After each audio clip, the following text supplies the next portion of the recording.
Minimalism and the law of attraction within a practical understanding. The law of attraction is really not a law. It's not in physics, not in chemistry, not in any religion. It's just basically a popularized idea in the whole messy, foggy self-help movement genre, of which that they say if you set your mind like you want to win a prize, you want to get a certificate, you want something that is awesome, epic, and good to happen in your life, you just focus on it and then you will automatically attract it. And then once you corner them logically, they're gonna back off and they say, well, just to motivate you, then you get moving and earn yourself what you want to earn. So it's really messy. It's really not that good. The whole law of attraction thing. It's really not that practical. However, minimalism is actually way more practical, but still also as well is overrated. So what is minimalism? Look, anything that ends with an ism is an asma. In Arabic, if you say asma, then you mean a catastrophe, a problem, something that holds you back, a big problem, a setback. That's an asma. So comically, when you think about this suffix ism, it is really an asma. It is really a problem. Whatever that you attach ism to, it's gonna be constraining. You're gonna say, no, it can be helpful and beautiful and practical in a sense. In the opposite one, it's gonna be the same thing. So isms frames your mind. It really doesn't expand it. It's guides it, it directs it, but it's also a constraining frame of mind. So in this whole intro, I have said nothing positive about minimalism and the law of attraction. So why even talk about these two?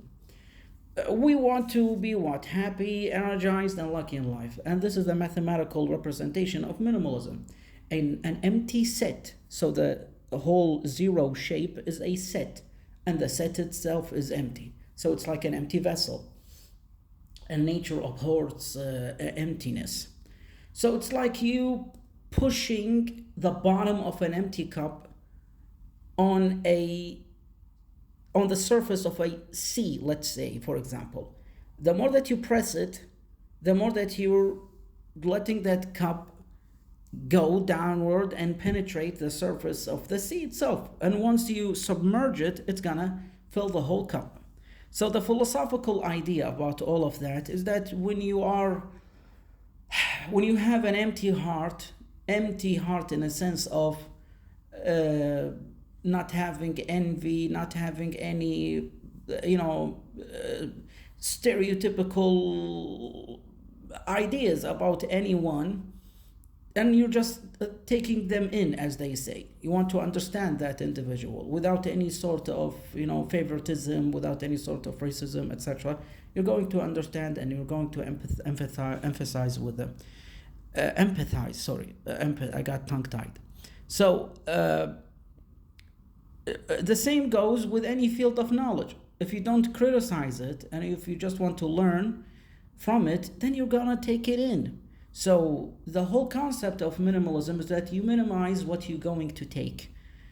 And it's going to minimize any problem. For example, if someone eats or drinks something bad, if it's in a minimized kind of a way, he or she is going to minimize the whole trouble that comes out of that.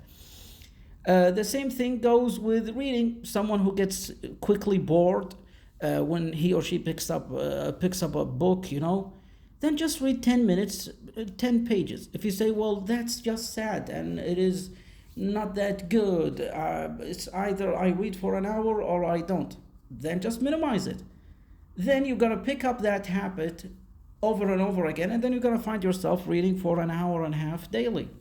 So the whole idea of minimalism is that you guide yourself to lift weight or do anything that is positive and nice, while you continuously minimize whatever that is not giving you value, and you also minimize the things that give you value in order to make sure that they become a habit, and then they're going to organically increase.